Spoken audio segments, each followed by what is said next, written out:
Hello everyone. तो कैसे हैं आप सभी लोग? आशा करते हैं आप लोग स्वस्थ होंगे, मस्त होंगे। मैं दिव्यांश त्रिपाठी आपका फिर से स्वागत करता हूं हमारे YouTube channel Concept to Clarity में। जैसा कि आपको पता है कि आज हम शुरू करने वाले हैं क्लास 10th साइंस का पहला चैप्टर, जिसका नाम है रासायनिक अभिक्रियाएं एवं समीकरण। तो इस चैप्टर को शुरू करने से पहले हम ये जान लेते हैं कि इस चैप्टर को शुरू करने से पहले मैंने 2 लेक्चर कराए हैं बेसिक के। अगर आप लोगों ने वो लेक्चर दोनों अटेंड नहीं किए हैं तो वो मोस्ट इम्पॉर्टेंट लेक्चर हैं, वो दोनों लेक्चर आपको ज़रूर से अटेंड करने हैं, क्योंकि उसमें जो भी साइंस में यूज़ होने वाले बेसिक्स हैं उसके बारे में बताया गया है। ठीक है, तो आपको वो लेक्चर जरूर अटेंड करने। तो चलिए शुरू करते हैं आज का हमारा पहला चैप्टर, जिसका नाम है रासायनिक अभिक्रियाएं एवं समीकरण। तो चैप्टर को शुरू करने से पहले हम जान लेते हैं कि आखिर रासायनिक अभिक्रिया क्या होती है और समीकरण क्या होता है। तो रासायनिक अभिक्रिया यानी कि किन्हीं भी दो पदार्थों को, किन्हीं भी दो या दो से अधिक पदार्थों को मिलाने पर अगर हमको कोई नया पदार्थ प्राप्त होता है तो उस प्रोसेस को हम एक रासायनिक अभिक्रिया कहते हैं। ठीक है, जैसे कि अगर अपने डेली लाइफ से ले लेते हैं कि अगर हम शक्कर को जल में मिला दें तो शरबत बन जाता है, तो ये क्या एक रासायनिक अभिक्रिया है? हाँ, ये रासायनिक अभिक्रिया ही है। ठीक है, जैसे कि दूध में चावल मिला के खीर बना लेते हैं, वो भी एक रासायनिक अभिक्रिया ही है। ठीक है, तो रासायनिक अभिक्रिया का मतलब कि कोई भी दो पदार्थों को मिलाकर अगर हमें कोई तीसरा नया पदार्थ प्राप्त हो रहा है तो उसे हम रासायनिक अभिक्रिया कहते हैं। और समीकरण का क्या मतलब है यहाँ पे? समीकरण यानी कि उस पूरे प्रोसेस को, रासायनिक अभिक्रिया को लिखित रूप में लिखना, यानी कि संकेतों सहित लिखना ही रासायनिक समीकरण कहलाता है। जैसे कि कोई ले लेते हैं कि जैसे कि हाइड्रोजन गैस H2 गैस की रिएक्शन जब हम O2 गैस से करवाते हैं तो हमको क्या मिलता है? H2O मिलता है, यानी कि क्या? जल मिलता है। तो ये एक जो प्रोसेस है इसको हम रासायनिक अभिक्रिया के अंतर्गत रखते हैं। और ये जो हमने इसको लिखा है, जैसे कि हाइड्रोजन को H2 से लिखते हैं, ऑक्सीजन को O2 से लिखते हैं, और जो हमको प्राप्त हुआ उत्पाद उसको जल, तो इसको इस रूप में लिखते हैं। ये होती है हमारी रासायनिक समीकरण, और ये जो पूरा प्रोसेस है ये होता है रासायनिक अभिक्रिया। आई होप आप लोगों को ये समझ में आ गया। तो रासायनिक अभिक्रिया के साथ रासायनिक अभिक्रिया में होता क्या है? रासायनिक अभिक्रिया में नए गुणधर्मों के साथ नए पदार्थ बनते हैं। अब जैसे कि यहाँ पे देखो, ये हाइड्रोजन गैस है, ऑक्सीजन गैस है, इन दोनों को मिलाया, क्या मिल गया? जल मिल गया। यानी कि ये गैस और ये भी गैस, हमको मिला क्या? जल। इसकी अवस्था क्या थी? गैस थी। इसकी अवस्था क्या थी? गैस। और हमको यहाँ पे जल, कौन सी अवस्था मिली? द्रव।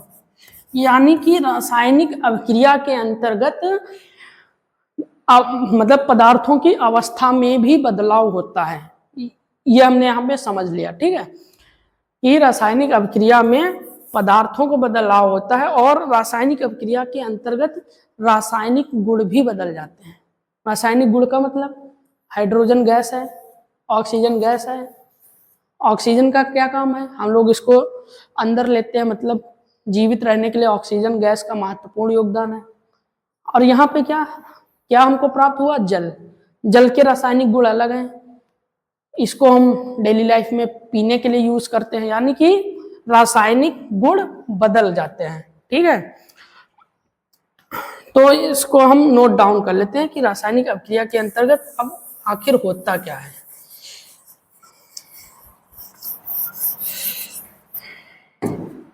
सॉरी,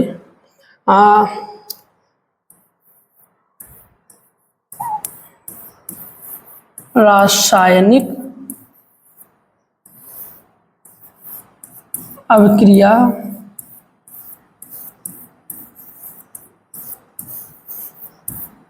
में दो या दो से अधिक दो या दो से अधिक पदार्थ मिलकर एक नया पदार्थ बना लेते हैं। इस प्रक्रम को यानी कि प्रोसेस, इस प्रक्रम यानी कि प्रोसेस को रासायनिक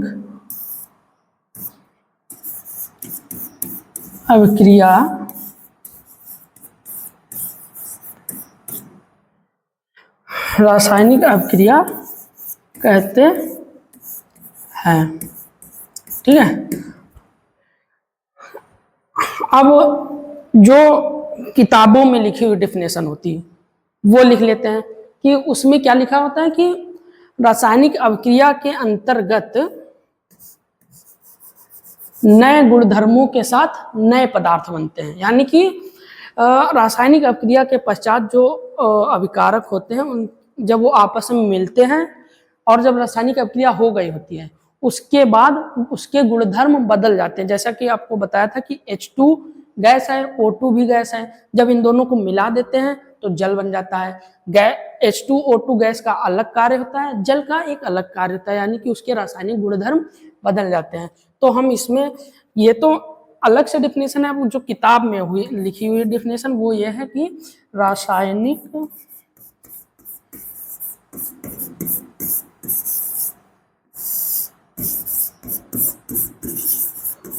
अभिक्रिया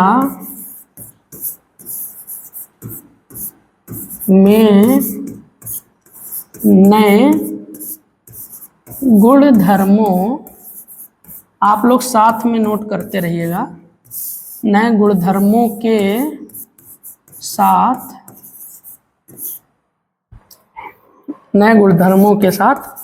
नए पदार्थ बनते हैं। ठीक है, और जो दूसरा पॉइंट है कि रासायनिक अभिक्रिया में मतलब कि नए रासायनिक आबंधों का निर्माण होता है। अभिकारक यानी कि जो रासायनिक अभिक्रिया में भाग लेते हैं, वो अभी आपको आगे समझाएंगे। अभिकारकों के रासायनिक आबंध टूट के उत्पादों में एक नए रासायनिक आबंध बनते हैं। ठीक है, ये भी नोट कर लेते हैं, अभी अगली स्लाइड पे आपको समझा देंगे।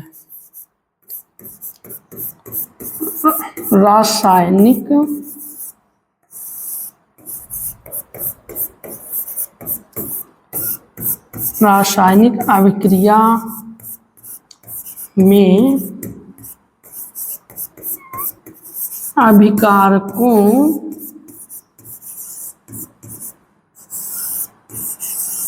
के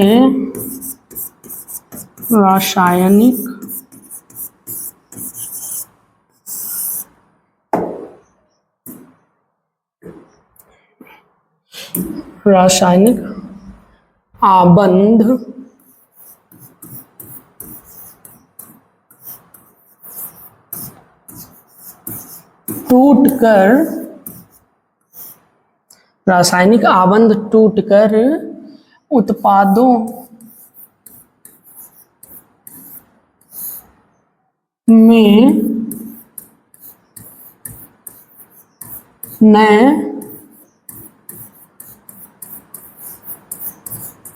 रासायनिक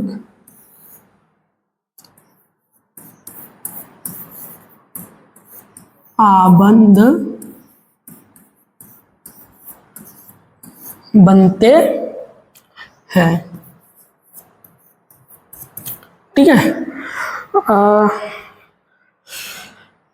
इसका एग्जांपल ले लेते हैं, जैसे कि H2O2 से रिएक्शन कराई तो क्या बन गया H2O। यहाँ पे गैस की कौन सी अवस्था है, गैस मतलब पदार्थ की कौन सी अवस्था है, ये गैस। O2 क्या है, गैस। जो हमको उत्पाद प्राप्त हुआ, उत्पाद क्या प्राप्त हुआ, जल। और जल की कौन सी अवस्था है, लिक्विड, यानी कि द्रव। यानी कि हम इससे बता सकते हैं कि रासायनिक अभिक्रिया के पश्चात पदार्थों की अवस्थाएं भी बदल जाती हैं। तो ये भी एक पॉइंट नोट कर लेते हैं कि रासायनिक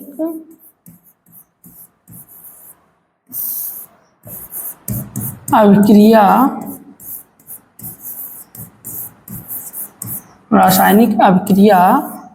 के पश्चात रासायनिक अभिक्रिया के पश्चात पदार्थ की अवस्था बदल जाती है। पदार्थ की अवस्था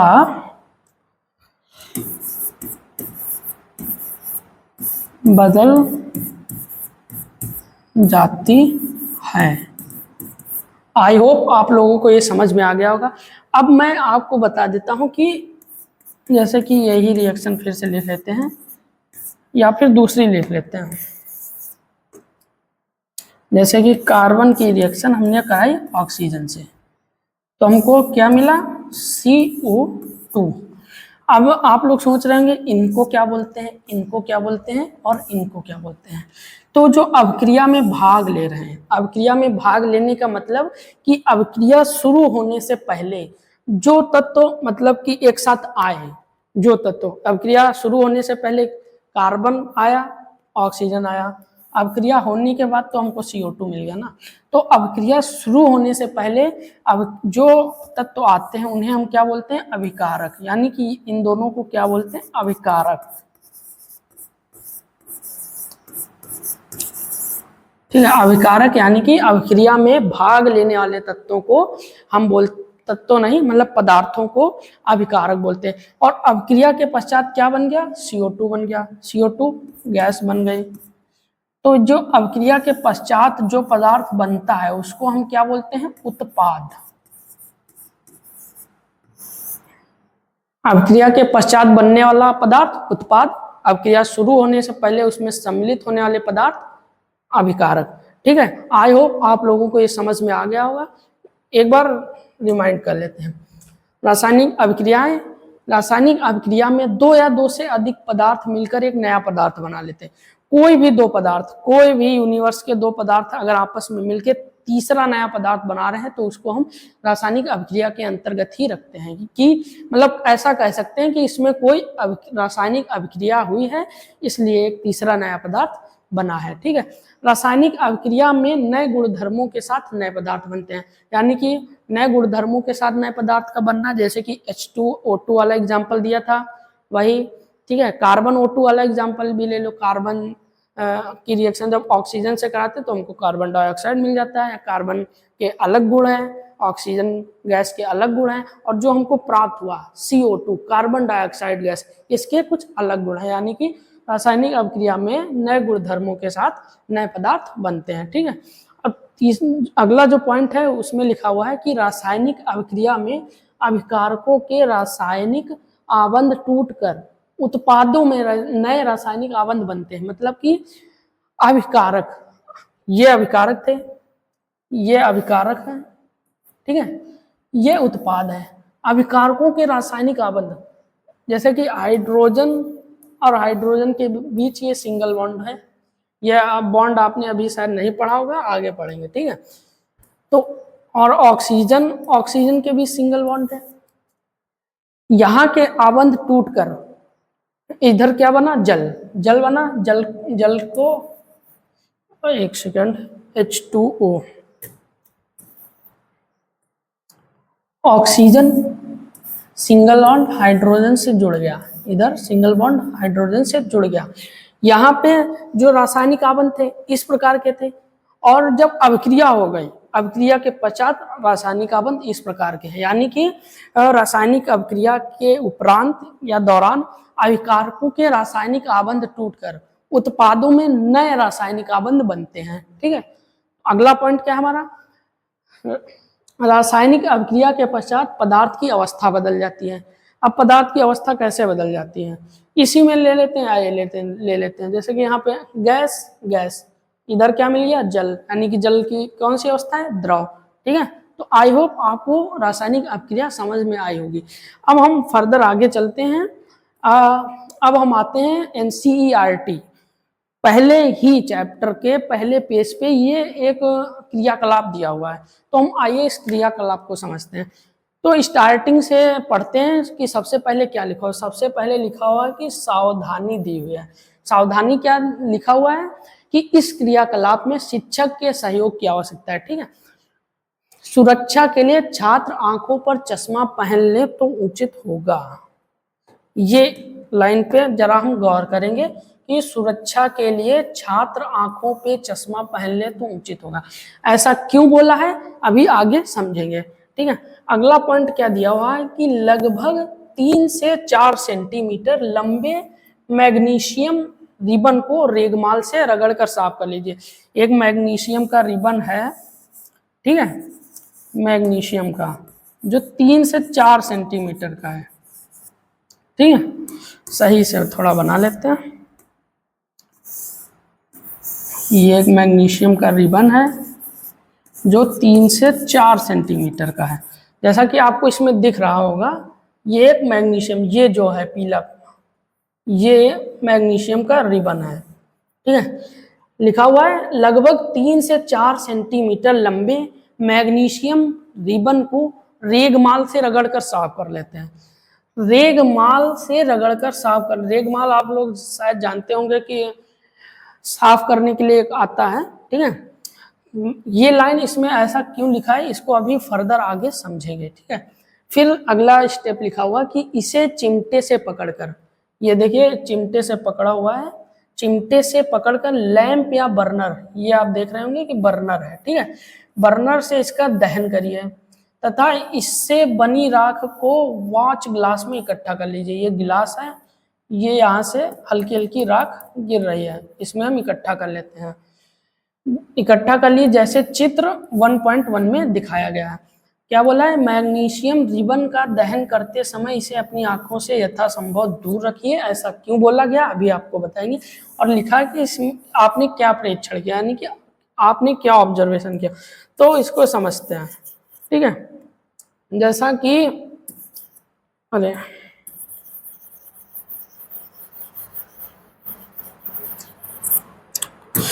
क्या बोला है कि मैग्नीशियम रिबन को रेगमाल से रगड़कर साफ कर लें। तो सबसे पहले हम समझ लेते हैं कि मैग्नीशियम के रिबन को रेगमाल से रगड़कर साफ करने के लिए क्यों बोला गया। क्योंकि ये जो मैग्नीशियम है, मैग्नीशियम आप लोग जानते हैं धातु होती है, इसको हम Mg से लिखते हैं।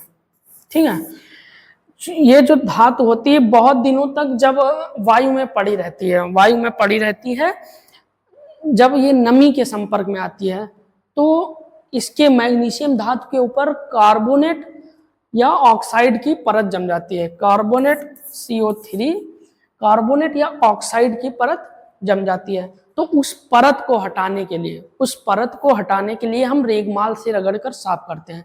ऐसा क्यों करते हैं, क्योंकि जब अभी जैसे कि बताया कि जब हम मैग्नीशियम को जलाएंगे यानी कि ऑक्सीजन की उपस्थिति में जब जलाएंगे तो वो आसानी से जल सकेगा। अगर उसके ऊपर कार्बोनेट या ऑक्साइड की परत जमी होगी तो उसको जलाएंगे तो वो थोड़ी कठिनाई से जलेगा।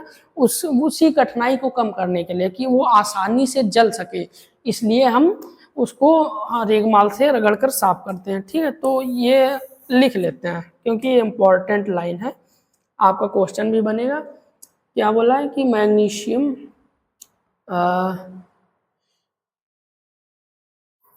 वायु में जलाने से पहले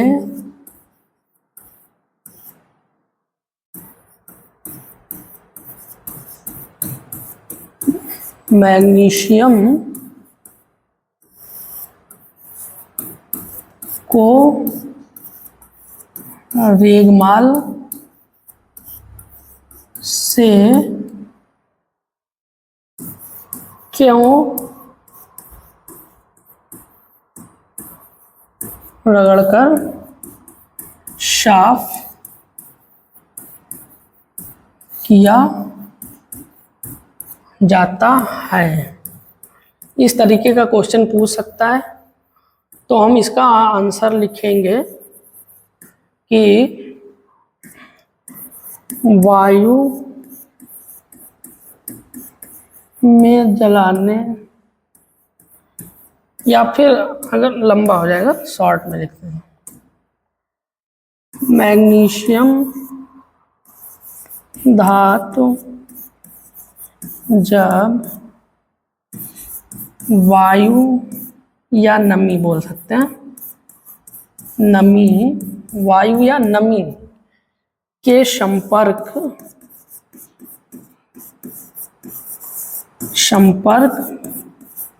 में आती है तो इस पे कार्बोनेट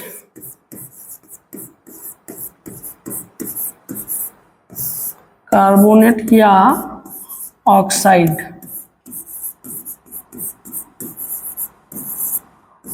की परत, कार्बोनेट या ऑक्साइड की परत बन जाती है या जम जाती है। ठीक है, तो हम लिख लेते हैं बन जाती है। उस परत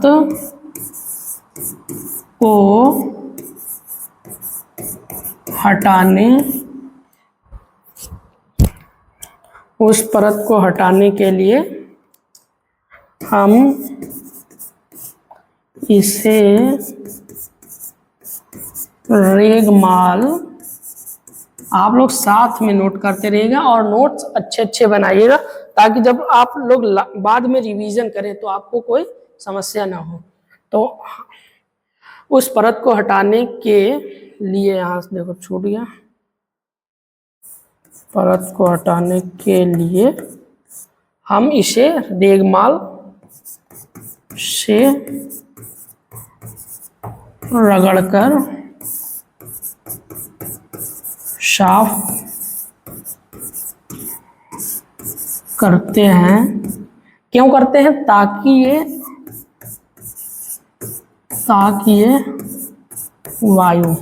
वायु यानी कि ऑक्सीजन की उपस्थिति में, O2 की उपस्थिति में, जब भी दहन कहीं भी आएगा शब्द, यानी तो आप समझिएगा कि उसको ऑक्सीजन की उपस्थिति में ही जलाया जा रहा है, ताकि ये वायु की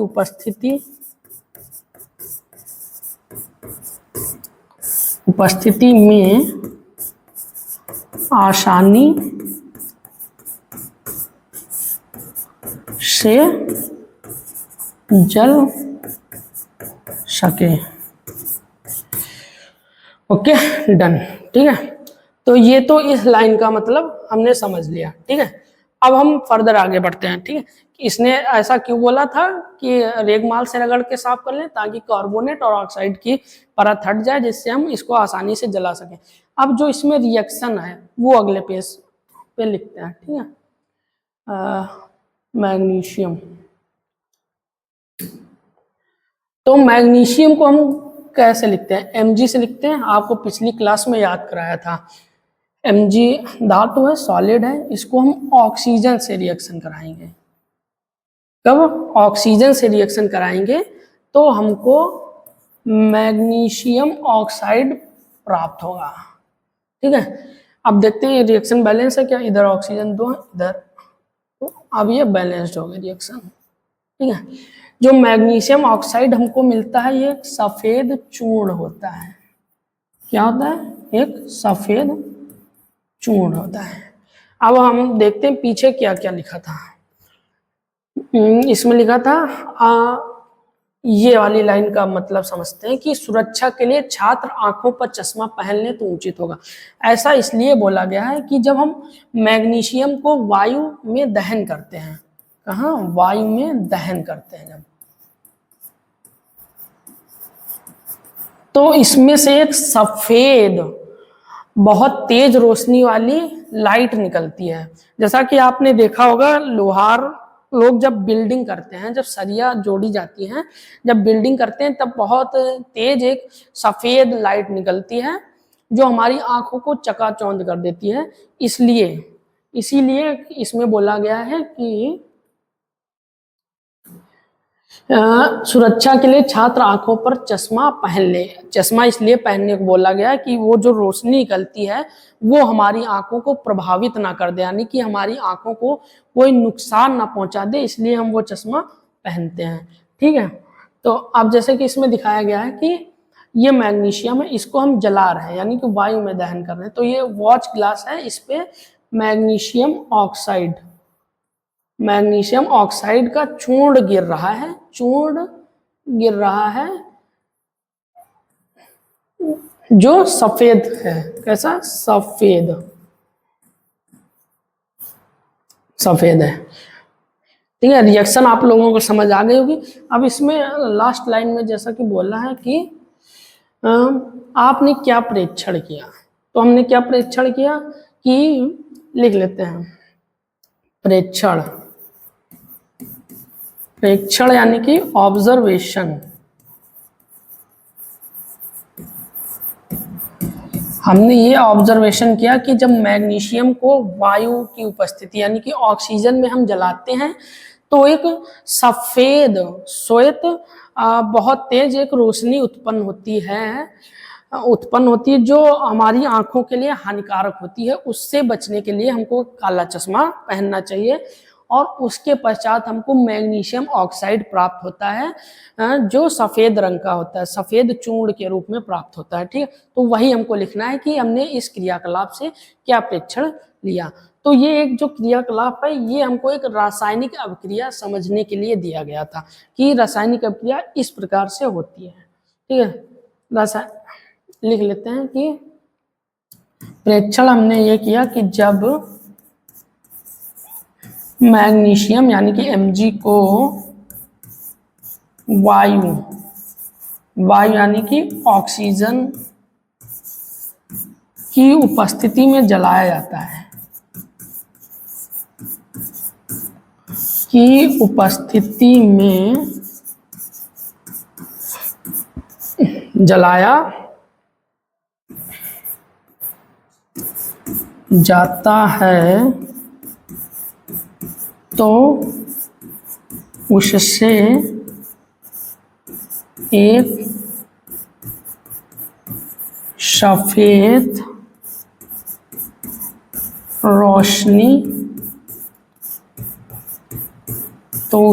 एक सफेद रोशनी निकलती है जो हमारी आँखों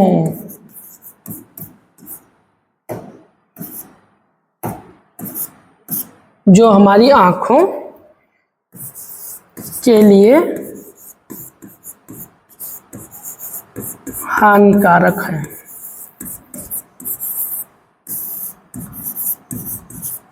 और उससे बचने के लिए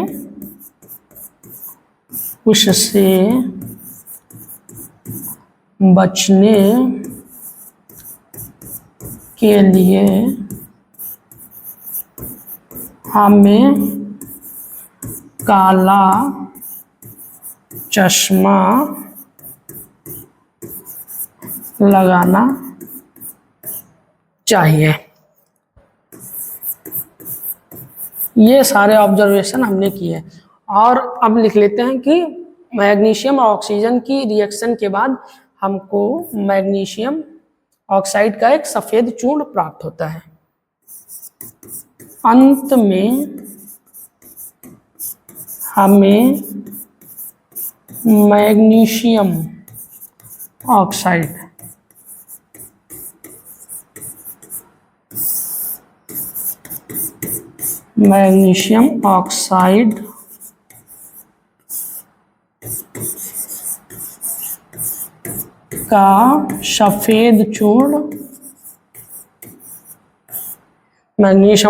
का सफेद चूर्ण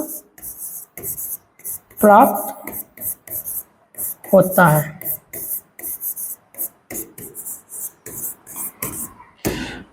आई होप आप लोगों को क्रियाकलाप 1 समझ में आ गया होगा। ठीक है, तो इसको दोबारा रिमाइंड कर लेते हैं। तो क्या था कि इस क्रियाकलाप में शिक्षक के सहयोग क्या हो सकता है? सुरक्षा के लिए छात्र आंखों पर चश्मा पहन ले। चश्मा क्यों पहननी? कि जब हम मैग्नीशियम को ऑक्सीजन की उपस्थिति में जलाते हैं तो उससे एक सफेद चमकदार रोशनी निकलती है जो हमारी आंखों को आंखों के लिए हानिकारक होती है, जिससे हमारी आंखें डैमेज हो सकती हैं या हमारी आंखों को क्षति पहुंच सकती है। तो उससे बचने के लिए हमको एक काला चश्मा पहनना चाहिए। और दूसरी लाइन क्या थी कि मैग्नीशियम रिबन को रेगमाल से रगड़कर साफ कर लीजिए। ऐसा क्यों है? तो मैंने आपको बताया था कि बहुत दिनों तक मैग्नीशियम जब वायु मतलब खुले में रखा रहता है तो नमी के कारण उस पर मैग्नीशियम के ऊपर ऑक्साइड या कार्बोनेट की परत चढ़ जाती है। इससे अगर हम उसको जलाने के लिए ले जाएंगे तो उसको जलाने में थोड़ी परेशानी होगी, इसलिए उसको रेगमाल के कपड़े से साफ कर लो ताकि उस पे से कार्बोनेट और ऑक्साइड की परत हट जाए और उसको हम आसानी से जला सकें। ठीक है, तीसरी लाइन में जो था वो तो रिएक्शन ही लिखी थी कि ये रिएक्शन कि Mg को जब हम ऑक्सीजन की उपस्थिति में जलाएंगे तो एक बहुत तेज रोशनी मतलब जनरेट होगी जो हमारी आंखों के लिए हानिकारक होगी। ठीक है, उसके पश्चात मैग्नीशियम ऑक्साइड बनता है जो एक सफेद चूर्ण होता है। ठीक है, उसके बाद प्रेक्षण ऑब्जर्वेशन हमने क्या किया, जब मैग्नीशियम को वायु की उपस्थिति में जलाया जाता है तो उससे एक सफेद रोशनी निकलती है जो हमारी आंखों के लिए हानिकारक है। उससे बचने के लिए हमें काला चश्मा लगाना चाहिए। अंत में मतलब रिएक्शन के अंत में हमको मैग्नीशियम ऑक्साइड का एक सफेद चूर्ण प्राप्त होता है। इसे हम एक रासायनिक अभिक्रिया के अंतर्गत रखते हैं। रासायनिक अभिक्रिया को समझने के लिए ही ये क्रियाकलाप कराया गया है। ठीक है, अब हम चलते हैं दूसरे क्रियाकलाप की ओर। दूसरा क्रियाकलाप क्या कहता है कि एक परख नली। इसमें मैं आपको बता दूं ये जो सफेद चूर्ण होता है ये इसको हम अवक्षेप बोलते हैं। अवक्षेप यानी कि रिएक्शन के बाद जो बच जाए वो सब अवक्षेप। जैसे कि आप चाय बनाते हैं, चाय को छानने के बाद चाय पत्ती अदरक बच जाता है तो वो अवक्षेप, वैसे सफेद चूर्ण के रूप में ये अवक्षेप है। ठीक है, एक क्रियाकलाप दूसरा कहता है कि एक परख नली में लेड यानी कि सीसा, लेड नाइट्रेट का घोल लीजिए और इसमें पोटेशियम आयोडाइड का एक घोल मिला दीजिए। पोटेशियम आयोडाइड का एक घोल मिलाना है और उसके बाद हमको ऑब्जर्वेशन करना है कि आपने क्या प्रेक्षण किया। तो हम सबसे पहले परख नली ले लेते हैं। ये एक यू प्रकार की हमारी टेस्ट ट्यूब हो गई परख नली।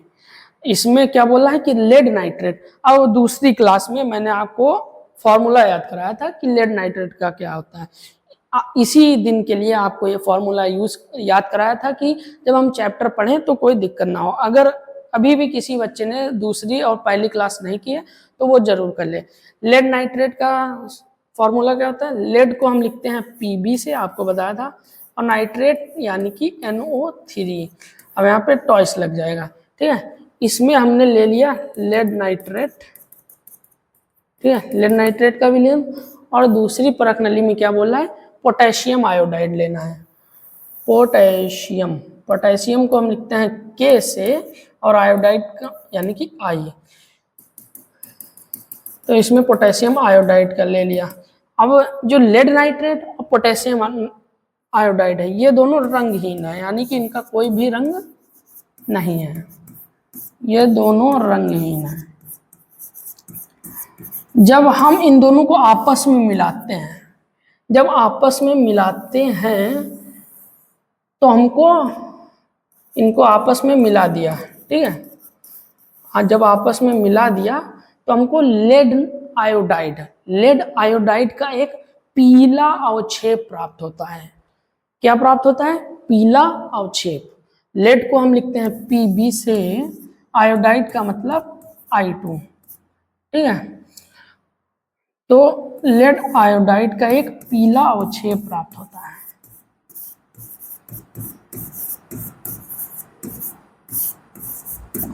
अब हम इसमें से क्या प्रेक्षण किया, यानी कि क्या ऑब्जर्वेशन किया? हमने यहाँ पे ऑब्जर्वेशन किया कि लेड नाइट्रेट और पोटेशियम आयोडाइड ये दोनों रंगहीन थे, यानी कि कोई कलर नहीं था। जब इनको हमने आपस में मिला दिया तो हमको पीला अवक्षेप लेड आयोडाइड का प्राप्त हुआ। यानी कि हम कह सकते हैं कि किसी भी रासायनिक अभिक्रिया के अंतर्गत रंग में परिवर्तन हो सकता है और अवक्षेप का बनना भी संभव है। इस क्रियाकलाप से हम ये ऑब्जर्वेशन करते हैं कि किसी भी अभिक्रिया में रंग का परिवर्तन हो सकता है और अवक्षेप हमको मिल सकता है। ठीक है, तो ये रिएक्शन लिख लेते हैं PbNO3 का वोल्टाइज। जब हम KI से इसकी रिएक्शन कराते हैं तो हमको मिलता है Pb iodide lead iodide plus 2KNO3 का वोल्टाइज। आप लोग सोच रहे होंगे कि मैं डायरेक्ट कैसे लिख ले रहा हूँ या मैं रट के लेके आया हूँ। तो रिएक्शंस कैसे होती हैं इसका मैं एक सेपरेट वीडियो बना दूंगा, तो उसमें मैं आपको सारी रिएक्शंस समझा दूंगा कि कौन सी रिएक्शन कैसे होती है। ठीक है, तो ये लेड आयोडाइड जो बनना है ये एक हमारा एक पीला अवक्षेप है। क्या है? पीला अवक्षेप। अब इसमें हमने क्या ऑब्जर्वेशन किया इसको हम नेक्स्ट स्लाइड पे लिख लेते हैं। ठीक है,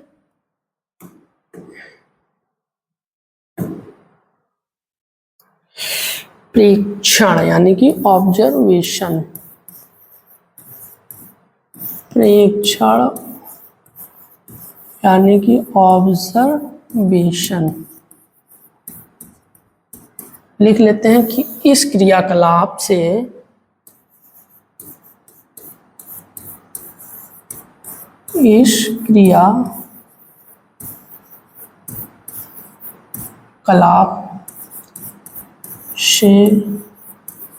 हमने यह समझा या जाना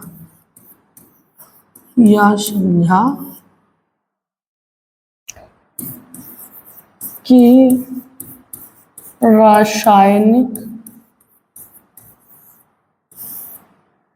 अभिक्रिया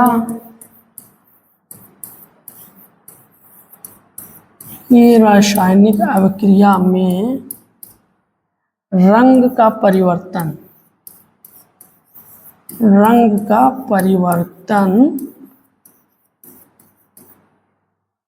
एक सेकंड बच्चों,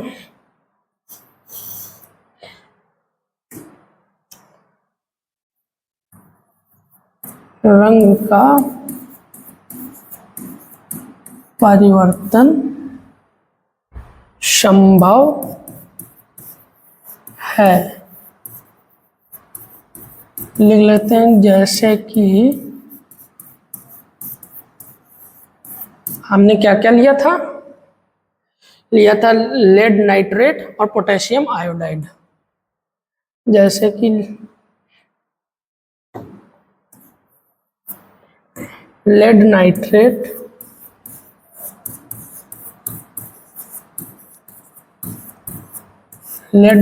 यानी कि PbNO3 का वोल्टाइज, लेड नाइट्रेट और पोटेशियम आयोडाइड।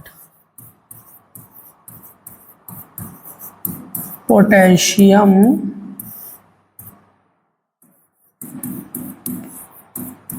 इधर आएगा नहीं बच्चों, पोटेशियम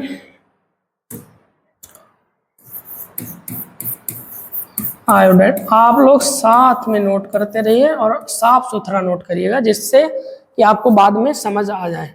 पोटेशियम आयोडाइड, जैसे कि लेड नाइट्रेट और पोटेशियम आयोडाइड, ये दोनों कैसे हैं? रंगहीन हैं। क्या है? रंगहीन। को मिलाने के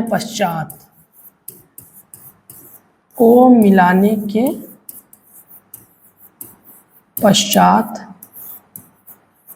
हमें लेड आयोडाइड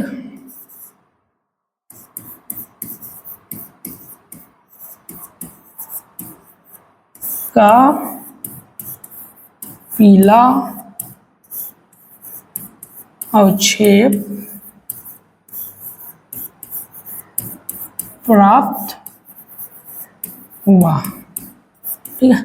यही हमने इस क्रियाकलाप से ऑब्जर्व किया कि किसी भी रासायनिक अभिक्रिया में अभिक्रिया को करने के पश्चात उसका रंग भी परिवर्तित हो सकता है, ठीक है। तो अगला और लास्ट क्रियाकलाप जो है हमारी, मतलब लास्ट तो नहीं इस चैप्टर का, आज का जो हमारा लास्ट क्रियाकलाप है उसमें हम देखते हैं क्या कह रहा है। कह रहा है कि एक शंक्वाकार फ्लास्क या परख नली में कुछ दानेदार जिंक लीजिए। जिंक यानी कि Zn, आपको बताया था ना पिछली क्लास में कि जिंक को हम Zn से लिखते हैं।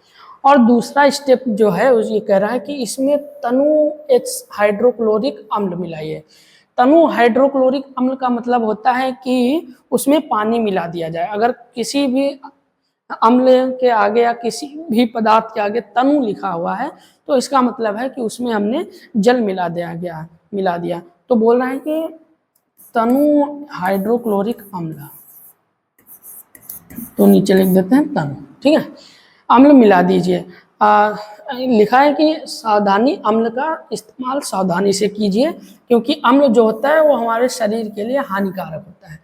अब लिखा हुआ है कि ऑब्जर्व कीजिए कि क्या जस्ता यानी कि जिंक को ही हम जस्ता बोलते हैं, कि दानों के आसपास कुछ होता दिखाई दे रहा है। शंक्वाकार फ्लास्क या परख नली को स्पर्श कीजिए, क्या इसके तापमान में कोई परिवर्तन हुआ है।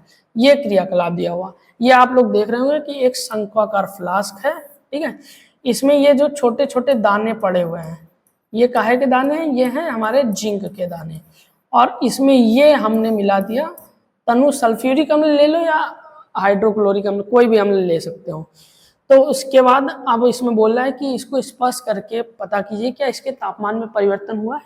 तो हम इसको समझते हैं कि जिंक की रिएक्शन जब हम तनु HCl से कराएंगे तो क्या बनेगा, जिंक क्लोराइड बनेगा। जिंक क्लोराइड बन जाएगा प्लस हाइड्रोजन गैस निकल जाएगी। क्या बन जाएगी, हाइड्रोजन गैस। इसमें आपको दिख रहा होगा कि ये एक कांच की नली लगी हुई है, इसमें से हाइड्रोजन गैस निकल रही है और प्लस ऊष्मा बनेगी, यानी कि हीट रिलीज होगी। ये एक कैसी अभिक्रिया है, ये एक ऊष्मा क्षेपी अभिक्रिया है क्योंकि इसमें ऊष्मा रिलीज हो रही है। तो वही इसमें बताया गया है कि क्या इसके तापमान में कोई परिवर्तन हुआ है, तो हम कहेंगे हाँ इसके तापमान में परिवर्तन हुआ है। अब तापमान बढ़ा है या घटा है ये हम अभी जानेंगे, ठीक है। तो जब हम दोबारा से करते हैं आपको,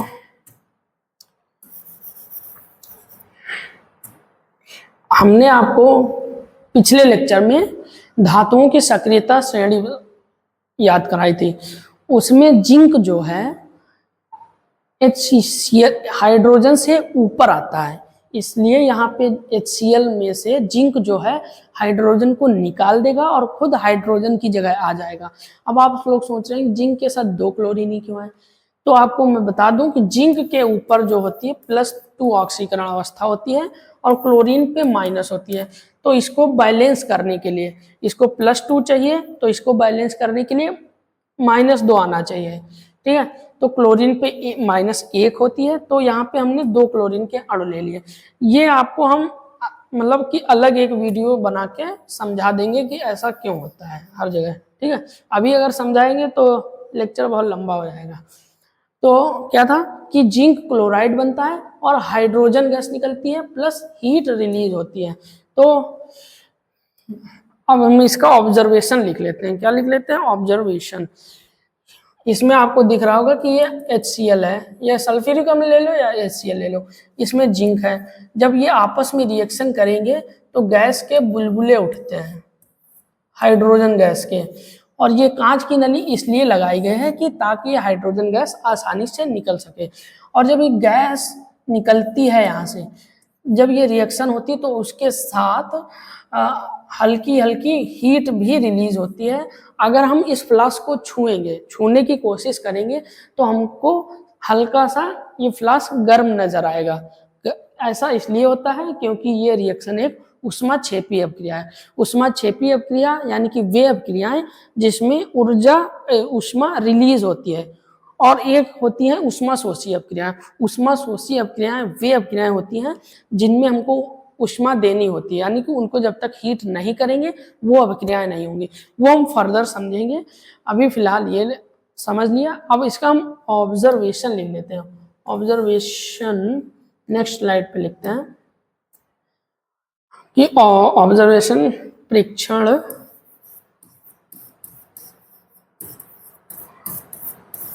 क्या हमने ऑब्जर्व किया। हमने ऑब्जर्व किया कि जब हम जिंक की रिएक्शन तनु हाइड्रोक्लोरिक अम्ल या तनु सल्फ्यूरिक अम्ल से कराते हैं तो उसमें से हाइड्रोजन गैस निकलती है और ऊष्मा रिलीज होती है। तो हमने प्रेक्षण किया कि किसी भी रासायनिक अभिक्रिया में गैस का निकलना भी संभव है और उसमें ऊष्मा भी रिलीज हो सकती है। ठीक है, तो इसको हम लोग नोट कर लेते हैं, आप लोग भी साथ में नोट करते रहिएगा। किसी ऐसे स्टार्टिंग ऐसे करते हैं कि इस क्रियाकलाप में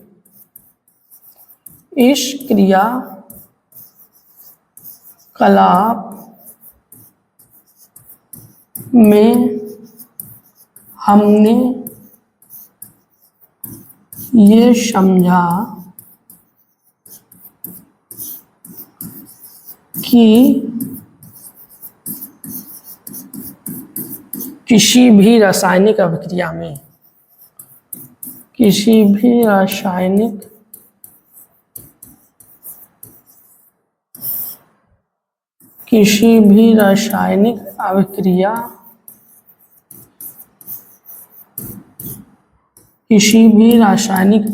में गैस का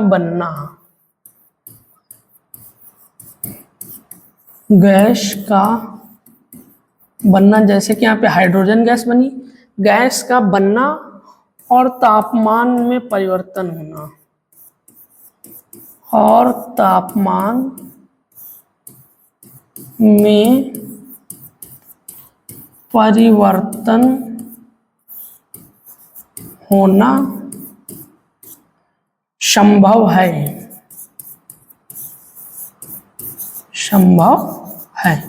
हमने इस क्रियाकलाप में यही ऑब्जर्व किया।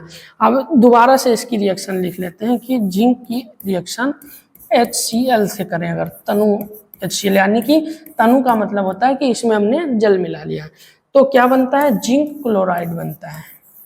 जिंक क्लोराइड बनता है, यहाँ पे जिंक क्लोराइड बन गया। अब बचा क्या हमारे पास, H बना, H बचा यानी कि हाइड्रोजन गैस निकल गया, गैस और प्लस ऊष्मा रिलीज होती है।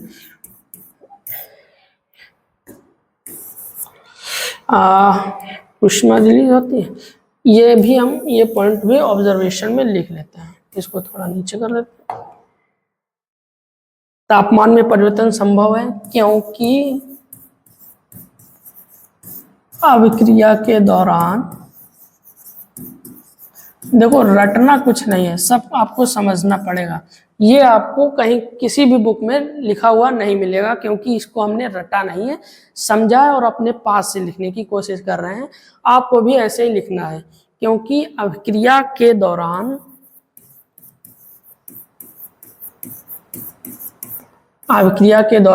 फ्लास्क, कांच का फ्लास्क था ना, फ्लास्क को स्पर्श करने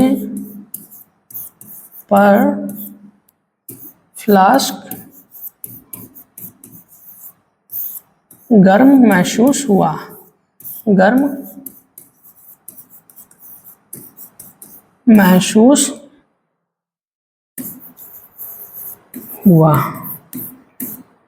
ऐसा इसलिए हुआ क्योंकि ये अभिक्रिया ऊष्माक्षेपी अभिक्रिया है, यानी कि इसमें से ऊष्मा निकल रही है, क्योंकि ये अभिक्रिया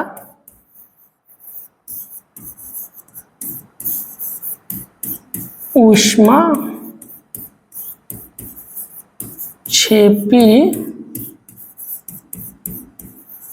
अभिक्रिया है। ओके बच्चों, आई होप आपको ये तीनों सारे आपके ये तीनों जो क्रियाकलाप हैं अच्छे से समझ आए होंगे। तो इसको आप लोग इसके नोट्स अच्छे से बनाइएगा, ताकि आप जब लास्ट में रिवाइज करें तो आपको कोई समस्या ना हो। तो आज हम अपनी क्लास यहीं पे एंड करते हैं, ठीक है। नेक्स्ट क्लास में हम रासायनिक समीकरण के बारे में पढ़ेंगे, और रासायनिक समीकरण को संतुलित कैसे करते हैं, और रासायनिक समीकरण का संतुलित अवस्था में होना क्यों जरूरी है, ये हम नेक्स्ट लेक्चर में पढ़ेंगे। यदि आपको ये लेक्चर अच्छा लगा हो तो लाइक शेयर सब्सक्राइब जरूर करिएगा, और अपने अन्य साथियों के पास जरूर शेयर करिएगा। तो चलिए मिलते हैं नेक्स्ट क्लास में, तब तक के लिए बाय बाय, टाटा, और अपना ख्याल रखिएगा।